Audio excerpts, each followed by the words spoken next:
Herzlich willkommen zu Menschen im Porträt, heute eine besonders künstlerische Ausgabe. Mein heutiger Gast ist aufgewachsen im ländlichen Buchberg am Schneeberg und hat als Kind schon begonnen, seine Begeisterung fürs Malen zu entdecken.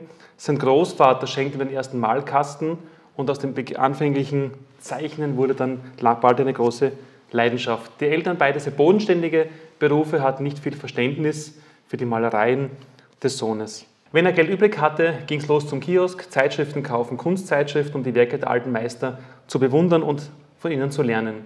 Leinwände waren zu teuer, Not macht erfinderisch, also ging es los, einen Kasten zerlegen, eine Schranktür ausbauen und ein Leintuch der Mutter entwenden, um das erste Bild, wirkliche Ölbild auch zu schaffen.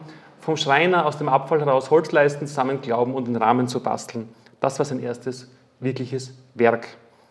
Sein erstes selbst verkauftes Bild, das war ein Sonnenuntergang aus Wasserfarben und Deckweiß gemalt, brachte dem damals erst 17-jährigen Fokker die unglaubliche Summe von 3000 Schilling, die er damals nutzte, um neues Material einzukaufen und nach Griechenland zu reisen. Matura, HTL, Elektrotechnik. Die Eltern hatten immer noch die Hoffnung, dass ihr Sohn einen sicheren Beruf antritt, doch er wollte sich diesen Plänen nicht wirklich fügen. Die Kunst finanzierte ihm ein Jahr in Amerika. Block, Bleistift unter den Arm, los ging es in die Villenviertel und suchte sich die schönsten Villen heraus.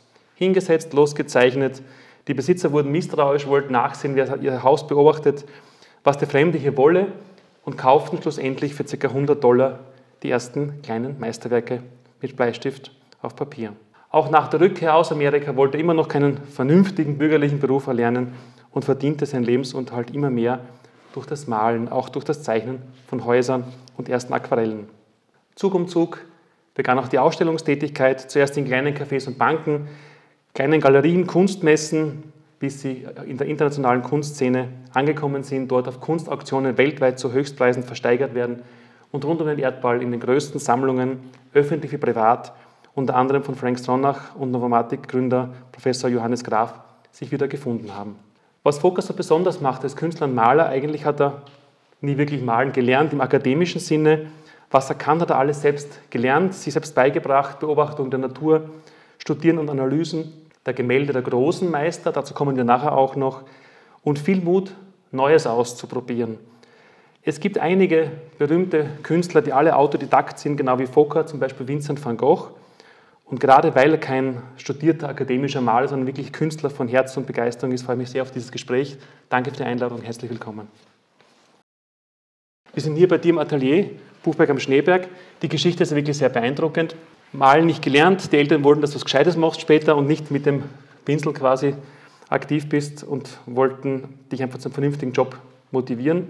Heute erzielen deine Meisterwerke Höchstpreise internationaler Fraktionen und hängen weltweit in den renommiertesten Kunstgalerien. Auf diesem erfolgreichen Weg, was war damals für dich der erste, wichtigste Schritt eigentlich zum Erfolg? Dazu muss ich mal sagen, Erfolg hat für mich jetzt nichts damit zu tun, ob jetzt das Höchstpreise sind oder sonst irgendwas. Für mich ist einfach dann ein Leben erfolgreich, wenn man mit dem, was man macht, einfach zufrieden und glücklich ist. Und es kommt nicht darauf an, wie viel das man hat, sondern wie gut dass man mit dem, was man hat, auskommt. Ja? Und ich muss sagen, ich war früher Zelten und jetzt fahre ich in ein Hotel. Beides war schön, jetzt und vorher. Ja. Und rein künstlerisch muss ich sagen, ist es für mich so nach wie vor, so wie vor 30 Jahren, es hat mir vor 30 Jahren wahnsinnigen Spaß gemacht zu malen und Gott sei Dank, auch wenn es manchmal ein bisschen stressig ist mittlerweile, weil natürlich die Galerien immer wieder Bilder fordern, aber ab dem Zeitpunkt, wenn ich da jetzt da drinnen in dem Atelier stehe, wo wir jetzt sitzen, macht es mir einfach immer Spaß. Aber ich liege genauso wie jeder andere mal vor dem Fernseher am Abend und denke mir, gemütlich, schauen wir irgendwas an, lass mich da berieseln und dann, sollte eigentlich ins Atelier gehen. Und ab dem Zeitpunkt, wo ich mir dann meine Malhosen anziehe und dann meine Form herrichte oder was, dann ist eigentlich alles vergessen. Fernsehen ist weit weg und ich habe eigentlich immer Spaß am Malen. Das spürt man aber auch bei deinen Bildern, da ist einfach Leidenschaft und Begeisterung auch mit dabei. Ich meine, der Weg ist ja, wenn man ihn im Nachhinein so liest und hört, sehr beeindruckend. Aber was war da so die größte Herausforderung eigentlich auf dem Weg? Weil Loslaufen und Malen ist eine Thematik, aber es so weit zu bringen, wo war die größte Herausforderung? Es war eigentlich nie eine Herausforderung, weil ich im Grunde ja nie gewusst habe, wo es hingeht. Ja. Also, es ist eigentlich so, dass sagt wie sagt man so schön, der Weg ist das Ziel. Und wie ich vor 30 Jahren einfach gemalt habe, hätte ich mir nie habe ich nie darüber nachgedacht, dass meine Bilder vielleicht in Amerika irgendwo hängen oder dass Frank Stronach einen Haufen Bilder kauft oder dass meine Bilder in Paris sind oder sonst irgendwo. Das sind ja mittlerweile auf der ganzen Welt. Das sind in China, das sind in Südafrika, das sind in Amerika. An das hatte ich damals nicht gedacht, darum war es auch keine Herausforderung. Sonst hätte ich vielleicht wieder aufgehört, weil ich bin zu viel Angst davor gehabt. Und jetzt, die Herausforderung ist immer ganz einfach formuliert. Die Herausforderung liegt damals wie jetzt immer darin, wann immer ich beginne, ein Bild zu malen, dass ich sage, ich möchte das beste Bild malen, was ich immer gemalt habe. Jetzt mal, wenn ich neu anfange. Ich weiß es ja nicht, was wird, aber es ist eigentlich genau das Entscheidende für mich, dass ich, wenn ich es in die Atelier lege, dass ich einfach mit 100%iger Begeisterung, also das Wort Begeisterung ist für mich sehr wichtig, immer voll bei der Sache bin. Also ein halbes Bild kann ich nicht malen. Entweder ich male es gescheit oder ich lasse es wieder bleiben und gehe wieder schlafen. Und darum sage ich, immer volle Kanne und immer versuchen, das Beste zu machen. Ganz egal. Bei allen 4000 Bildern, die ich gemalt habe, war jedes Mal das eigentlich der Antrieb. Und ich habe nicht daran gedacht, was ich vorher gemalt habe oder was ich nachher malen will. Jetzt male ich dieses Bild und das hat meine 100%ige Aufmerksamkeit und das muss jetzt toll werden. Das ist die Herausforderung. Ja. Nicht berühmt zu werden oder viel Geld zu verdienen. Das kommt dann vielleicht automatisch, möglicherweise. Ja. In dem Fall ist es ja auch gekommen. Aber wenn du sagst, 4000 Bilder gemalt und entweder machst du ein Bild ganz oder gar nicht, ich meine, gab es jemals ein Bild, wo du dir mittendrin gedacht hast, das wird jetzt nicht so, wie es will und ab damit in die Tonne? Gab es sowas jemals? Das hat es nicht nur gegeben, das gab es nicht nur, das gibt es immer wieder. Okay. Also ich sage mal, natürlich hat man dann nach einer gewissen Anzahl von Bildern und nach doch so vielen Jahren hat man eine gewisse Routine und in Wirklichkeit wird eigentlich mittlerweile, ich bin selbst immer überrascht, schon jedes Bild wenn es fertig ist, dann so weit, dass ich sage, das ist cool. Ja, natürlich gibt es immer ein paar Ausreißer nach oben, wo man sagt, das ist jetzt besonders toll. Das ist aber meine persönliche Einschätzung. Andere Leute sagen dann wieder, das gefällt mir jetzt nicht so gut wie das andere. Aber es gibt immer wieder auch einmal Bilder, wo man sagt, oh Scheiße, was mache ich da jetzt? Das ist jetzt gar nicht lässig. So bei der Halbzeit. Und genau diese Bilder können aber wieder ganz toll werden, weil in diesem momentanen Malstil, diesen Malstil, den ich für mich entwickelt habe, der entsteht ja doch sehr aus Dynamik heraus. Und dann denke ich mir, wenn es schon nicht cool ist, ist mir wurscht und jetzt haue ich richtig eine. Und dann kann das sein, dass ich das Bild wieder komplett herumreiße und einfach ein total cooles Bild mache, weil ich einfach mir nichts mehr pfeift drum, weil ich mir denke, vorher war es nichts. Da bist du entspannter. Bin ich entspannter. Und ein anderes Bild, wo ich mir dann einfach denke, boah, das ist cool, da habe ich jetzt Angst, dass es zerstört. Genau diese Angst ist hinderlich. Ja, klar. Wird dann vielleicht gar nicht so besonders wie eins, was ich schon vorher aufgeben hätte können. Ja? Ja. Aber wenn es also Gott sei Dank dann keine Bilder gibt, die du wirklich abgebrochen hast, gab es auch nie bei euch einen Müllmann, der sich damit reich verdient hat später? Also ich muss sagen, ich gebe noch nichts auf die Straße, dass das wer mitnehmen kann, weil es hat das öfteren schon irgendwelche Leute gegeben, die sagen, naja, aber hast du nicht irgendwo Ecken, wo die Bilder hast dir dann eingefallen, dass ich die vielleicht mitnehmen kann? Habe ich gesagt, natürlich gibt es diese Ecke und es gibt immer wieder ein paar, die sagen, die übermal vielleicht, gibt es schon. Ja, verstehe. Aber im Grunde sage ich dann, die gebe ich dann auch nicht her, weil ich möchte nur Bilder hergeben, hinter denen ich auch stehe. Das verstehe ich. Und alle anderen sage ich einfach gar nicht her. Und wenn er sagt, was ist denn das, sage ich, kriegst du nicht. Aus. Verstehe. Fertig. Ja. Klar. Ich meine, auf diesem Erfolgsweg jetzt, noch nicht wissend, wohin der Weg dich führen wird, gab es doch in den letzten 30 Jahren jemals einmal einen Moment, wo du dir gedacht hast, wo du schon auf dem Weg warst, davon auch zu leben, scheitern oder einen Moment, wo du sagst, ich weiß nicht, ob ich das weitermache länger? Gab es jemals wirklich auch eine Krise oder einen Stillstand oder wirklich einen Misserfolg zwischen? Im Grunde ist, gerade wenn du so einen Job machst wie ich, also Job, wenn du so eine Berufung hast, was ich habe, dann stellst du die immer in Frage. Und es ist nicht jeder Tag gleich und man denkt sich dann immer wieder, passt das alles oder so. Und jetzt in letzter Zeit ist das eher weniger, sage ich jetzt einmal, weil das alles so sehr gut gesettelt ist oder so. Aber grundsätzlich stellst du dir immer die Frage, ob das jetzt gut ist, was du magst oder ob das cool ist, was du magst. Und Gott sei Dank ist es so, weil sonst wäre das eigentlich relativ sinnlos. Aber zu deiner Frage, ob ich mir jemals sage, ich schmeiße alles hin, muss ich sagen, komme ich jetzt im Nachhinein erst drauf, wenn ich überlege, genau, es hat in Wirklichkeit bei mir nie einen Plan B gegeben. Also viele Leute sagen ja, naja, ich probiere was, aber wenn das nicht geht, dann mache ich halt was anderes. Ja. Also ich habe viele kennengelernt, in Wien als Junger, wo man gesagt hat, ja, ich möchte gerne malen und möchte von mir aus auf die Kunsttage, wenn das nicht wird, dann werde ich halt Lehrer. Ja. Also den Wahnsinn habe ich komischerweise, ich war nie davon überzeugt, dass ich jetzt ein Künstler wäre, aber für mich hat nie irgendwie den Zweifel hat es nie gegeben, dass ich mir denke, naja, wenn es mit dem Malen nichts wird, dann weiß ich nicht, dann gehe ich halt wieder zurück zur Elektrotechnik. Das habe ich nie gedacht. Das war für mich überhaupt nicht existent. Ja. Also gab es auch scheinbar, Gott sei Dank, nie den Moment, wo du gesagt hast, meine erste Auktion und keiner hat geboten. Gab es damals einfach nicht. Die Auktionen sind viel später gekommen. Okay. Ja, da war eigentlich schon alles klar. Das ist ja erst, muss man sagen, vor 10 Jahren oder so irgendwo gewesen. Ja. Okay. Da war eigentlich klar, da war der Weg für mich schon klar, okay, wenn es bei da nichts gegeben hätte, dann war es halt 2-3 Jahre später passiert. Ich hätte wegen dem nicht aufgegeben. Ja. Aber ich hätte wegen gar nichts aufgegeben. Klar. Also in Wirklichkeit, auch wenn ich noch das Studio da noch nicht gehabt habe und daheim im Keller gemalt habe oder so, es war mir eigentlich völlig wurscht. Da hat kommen können, wer will und sagen, einmal gesagt, wenn 10 gekommen waren und gesagt, das ist alles ein Schmarrn, was du machst, war es mir auch wurscht gewesen. Nicht, dass ich unbedingt davon überzeugt war, was ich mache, aber ich war zumindest überzeugt, dass ich das will. Ja. Das ist das Wichtigste, ja. Ich meine, du bist ja quasi der Schöpfer des Spontanrealismus, wie man es auch nennt. Wie definiert man jetzt Spontanrealismus eigentlich? Ich habe immer eine Kurzdefinition natürlich, weil ich die Frage immer gestellt kriege. Und die ist eigentlich, Spontanrealismus heißt, alte in der Kunst gültigen Werte, so wie da, neu und zeitgenössisch definiert. Das heißt, für mich ist es einfach so, dass ich sage, man muss mal spontan und Realismus sehen. Spontanität ist eigentlich etwas, man kann nur das spontan gut machen, das man sehr oft geübt hat. Ja? Also keiner macht was spontan toll, was er nicht vorher schon 1000-mal gemacht hat. Und Realismus erklärt sich von sich selbst etwas, was man sieht, was es ist, was man angreifen kann. Also ich schmiere nicht irgendwo eine Farbe und sage, das ist jetzt was Tolles, sondern ich muss schon viel üben einmal, damit ich diesen Realismus in irgendeiner Form beherrsche. Sprich, ich muss viel zeichnen, mich Perspektive beschäftigen. Und die Kombination, das heißt, spontan heißt ja eigentlich etwas zu machen, ohne dass ich genau weiß, was es ist, aber trotzdem habe ich es ja irgendwie, weil ich schon viel geübt habe. Das heißt, ich mache etwas sehr schnell, sehr dynamisch und sehr emotionell, was ich aber doch schon sehr oft geübt habe. Und dann kommt genau das raus. Sehr schwierig zu erklären, kurz oder leichter wie lang eigentlich. Ja? Wir haben raufgekommen durch deine Galerie diese wunderbaren alten Meister gesehen. Du hast in der letzten Zeit auch einen Schwerpunkt gehabt auf die alten Meister, gell? Ja, also da muss ich dazu sagen, die alten Meister haben mich zum Malen gebracht. Also zum Malen gebracht, ich habe eigentlich immer gemalt als kleines Kind und ich habe nur nie aufgehört. Jedes kleines Kind malt, die meisten hören dann irgendwann einmal auf, wenn sie 10, 12 Jahre alt sind, weil sie merken, dass das halt nichts wird und dann irgendwo die Logik einschaltet und sagt, ich kann das nicht. Oder vielleicht sagen dann ein paar Leute, was ist denn das? Ich habe nie aufgehört, ich habe mich nie abbringen lassen davon.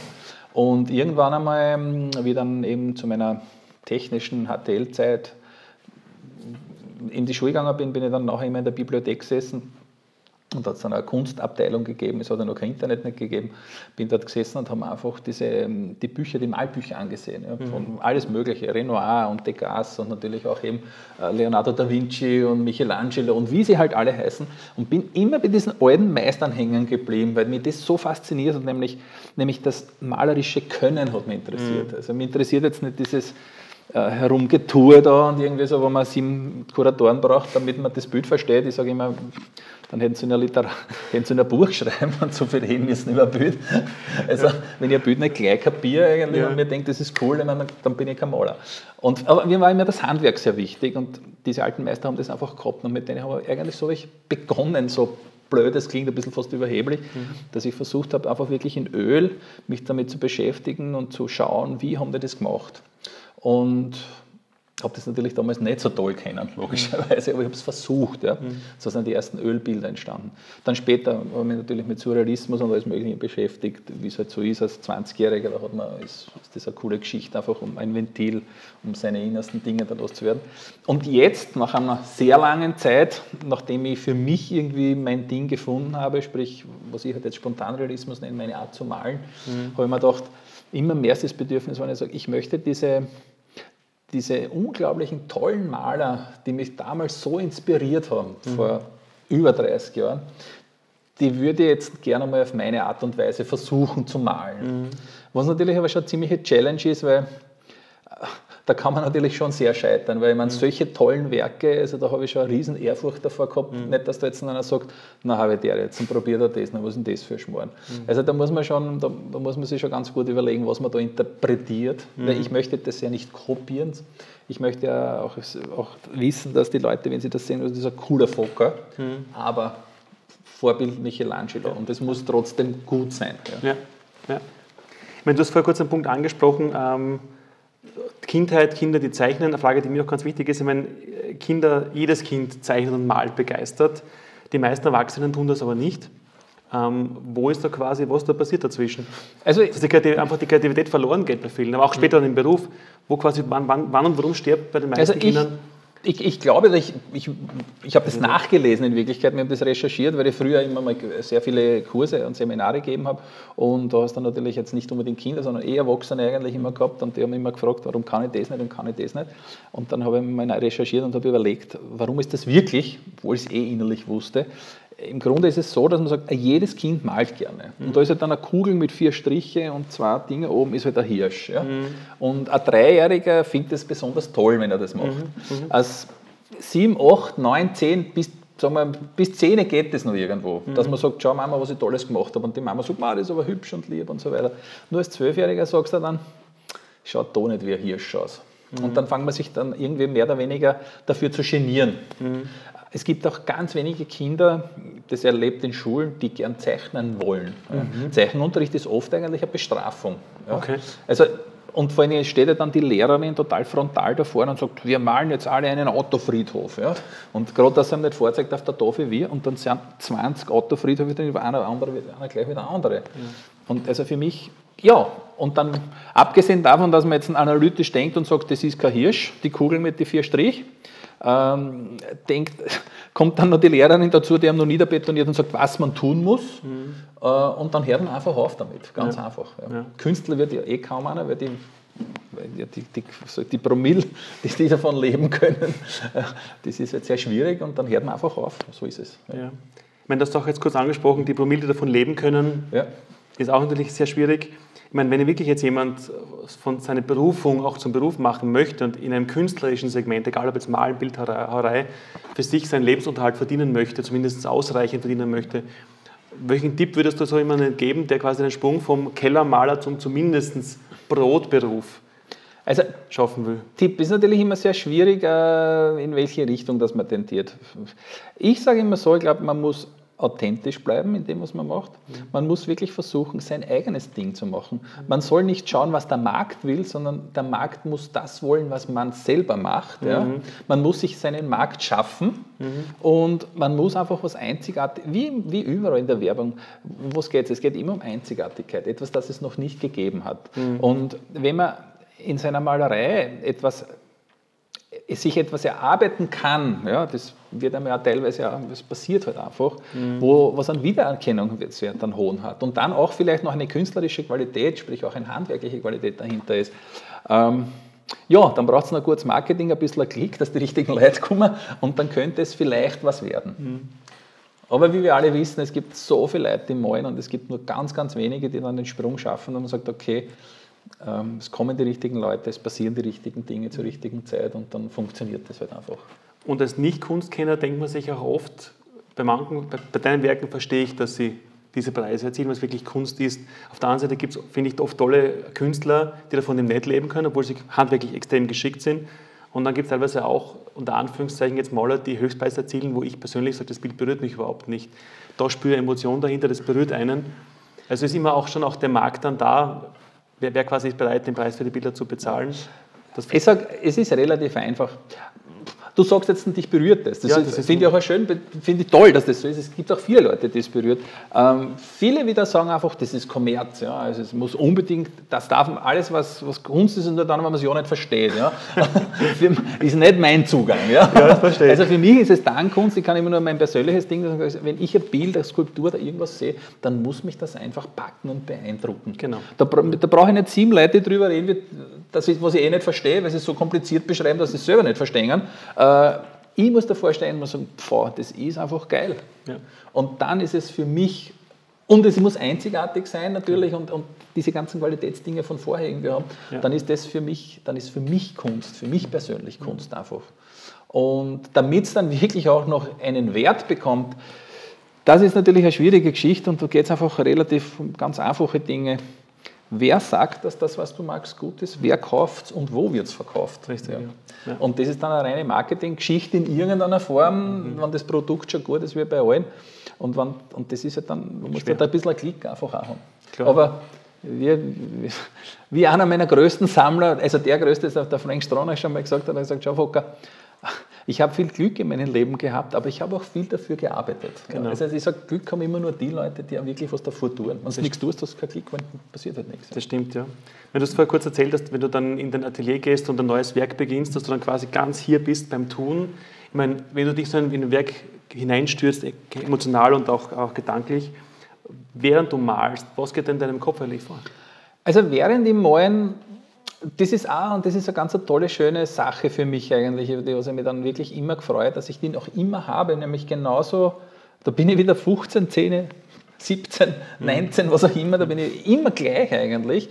Ich bin dann wirklich in dem Bild total drinnen und eigentlich beschäftige ich mich meistens dann unterbewusst, ohne es steuern zu können, mit dem, was ich gerade mache. Ja?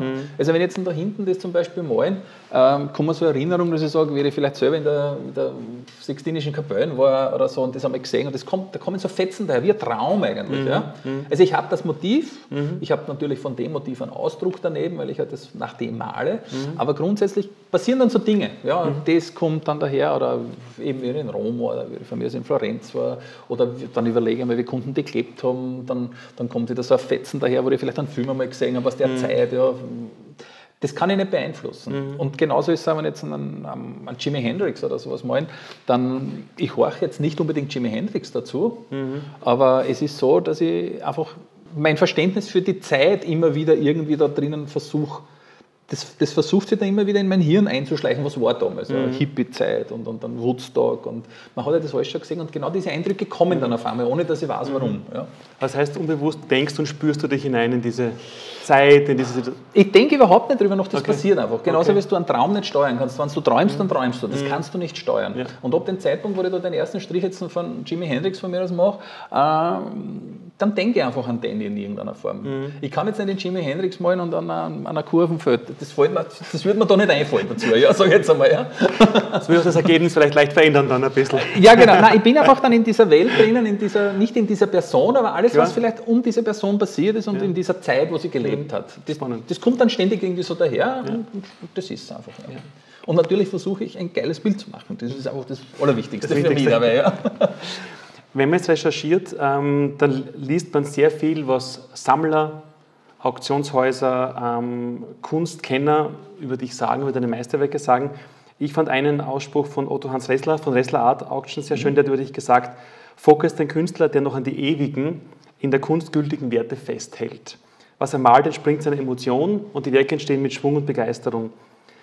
Wenn in 100 Jahren ein junger Mensch fragt, wer war Fokker und was hat ihn ausgezeichnet, was würdest du antworten?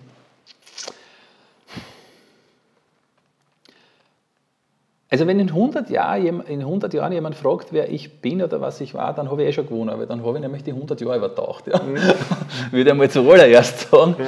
Und dann ist es eigentlich toll, ja, weil dann hat eigentlich genau das, wofür ich stehe, einfach ist dann eingetroffen, nämlich Qualität hat dann eigentlich Bestand gehabt über Jahre. Weil ich glaube, dass einfach vieles, was heutzutage unter zeitgenössischer Kunst gehandelt wird, ohne das speziell zu werten, einfach verschwinden wird, einfach, weil es nicht mehr, weil es halt einfach nur künstlich hochgepusht oder hochgehalten wurde und für alleine nicht stehen würde. Es wird da keiner davor stehen und sagen, das ist ein Wahnsinn, das ist so toll. Ja. Es wird gekauft, weil es halt viele Leute sagen, das muss man jetzt kaufen oder das gehört jetzt so. Und für mich ist es eigentlich wichtig und da wieder in 100 Jahren, das ist genau der Ansatz, was ich habe, wo ich sage, wenn man mir fragt, naja, was ist für dich dann Kunst oder so, oder was ist dann so toll? Sage ich, für mich ist zum Beispiel Rembrandt total toll, weil der war vor ein paar hundert Jahren extrem gut, das haben die damaligen Leute gesehen, jetzt noch immer und in ein paar hundert Jahren wird er noch immer gut sein. Der braucht kein Lobby, der braucht keinen Kurator. Vor einem Rembrandt stehst du mit Ehrfurcht, ob du es weißt oder nicht, dass das einer ist und du schaust auf das Bild und denkst, Wahnsinn. Und das ist irgendwie so ein Ziel, dass ich sage, ich möchte mit meinen Bildern das schaffen, dass Leute so begeistert sind, ohne dass sie eine Abhandlung daneben brauchen, dass das Bild für sich einfach spricht und die Qualität hat, dass der Mensch, der davor steht, dann einfach sagt, Wahnsinn. Und das ist es, mehr muss ich nicht. Wenn der davor steht und nur sagt, Wahnsinn, ist das toll, habe ich meine Aufgabe erfüllt. Das sind auch schon schöne Schlussworte. Danke dir fürs Gespräch, für deine Zeit. Kurz zusammengefasst kann man sagen, Begeisterung, Leidenschaft, Qualität, Freude beim Tun und einfach nachhaltige Meisterwerke schaffen. Perfekt, kann man nicht besser sagen. Ich bedanke mich bei dir. Danke Das dir. war wirklich ein super tolles Gespräch. Danke, Volker. Danke.